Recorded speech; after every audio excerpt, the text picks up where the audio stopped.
Jnana Yoga is fundamentally the path of transcendental knowledge that seeks to liberate the human soul from the heavy shackles of its own perceived imperfections and the relentless miseries of worldly existence.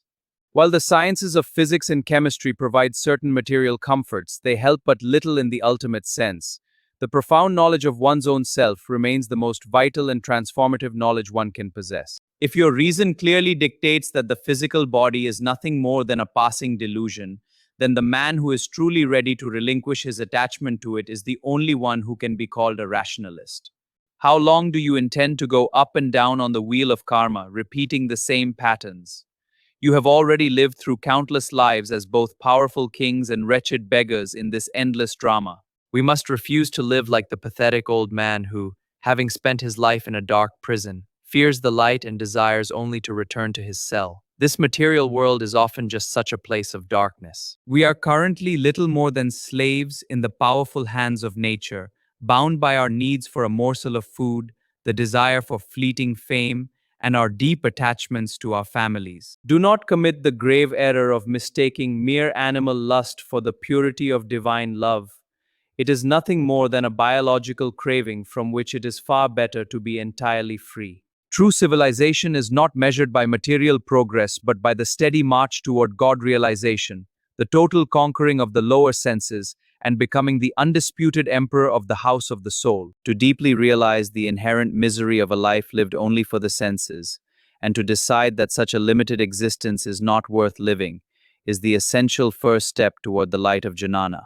This entire universe is inexorably bound by the iron law of causation, meaning that there is absolutely nothing within our internal consciousness or the external cosmos that can exist without a preceding cause. We have through our own ignorance forged the very chains that bind us, and true misery only arises when our deep-seated desires remain unfulfilled because we have lost the path to their ultimate realization. The suffering of a human being begins at the very moment of birth, and this initial encounter with pain is not a matter of chance but the direct consequence of our own past actions and accumulated karma. We are eternal beings who have existed throughout the cycles of time. Since we alone are the architects of our current lives, we also possess the sovereign power to unmake and transcend our self-created destinies. There is no such external force as arbitrary fate governing our lives. Rather, our existence is the precise mathematical result of our own past volitions and the inevitable momentum of our individual karma. The very core and essence of Jnana Yoga is to provide humanity with the spiritual tools and wisdom necessary to systematically dismantle and destroy the binding effects of this self-generated karmic cycle. Like the silkworm that painstakingly builds a cocoon around itself only to become its own prisoner, we have entangled our souls in a complex web of attachments that keep us trapped in the endless cycle of birth and death. Empty weeping and pathetic wailing over our lot in life will achieve nothing. We must first consciously realize the nature of our bondage and then courageously dedicate our entire being to breaking these spiritual fetters. Ignorance is the dark mother of all forms of human bondage and misery, whereas true knowledge illuminates the world, making it inherently good and effectively obliterating the very roots of human suffering. A human being is not naturally born as a wicked or sinful creature.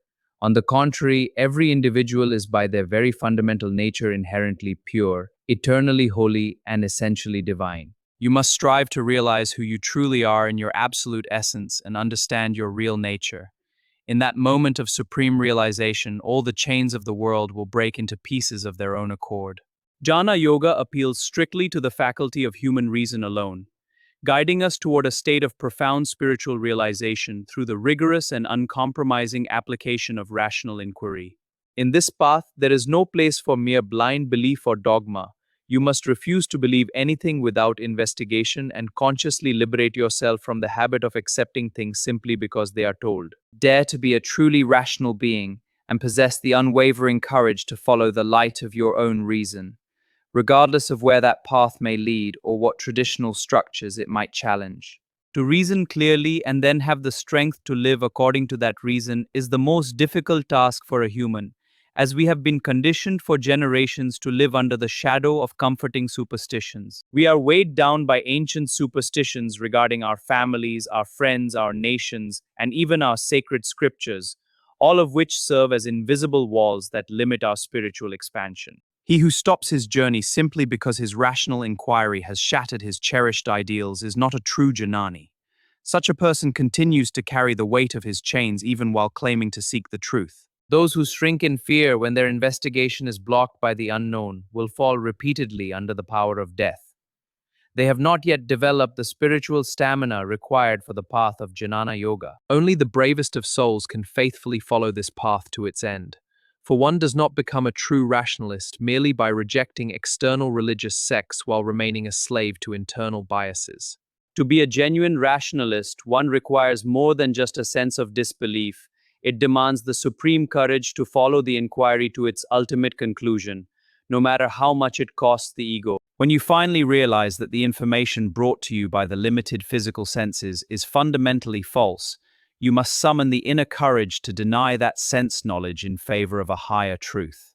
It is an incredibly difficult task to trust one's reason and follow the absolute truth, especially in a world that is predominantly populated by the foolish and those who live as half-hypocrites.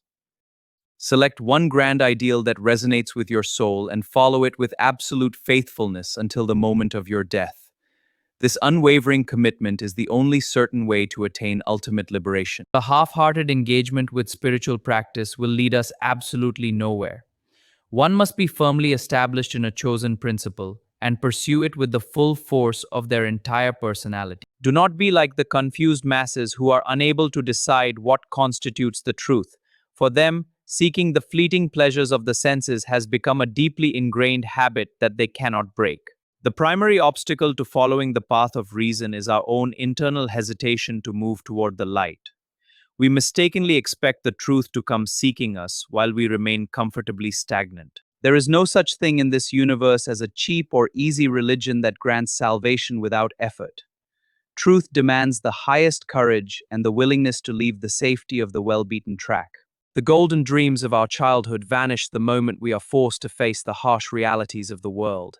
Even the great cities of today are merely built upon the tragic ruins and dust of forgotten nations. The very first step toward the attainment of knowledge is that profound detachment, or vairagya, which arises from seeing the utter transience of the world and the ultimate vanity of all selfish human efforts.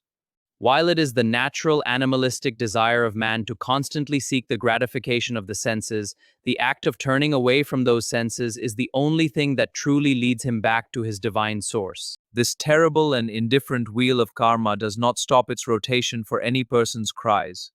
Birth follows death in a continuous cycle driven by the sheer momentum of our own past volitions.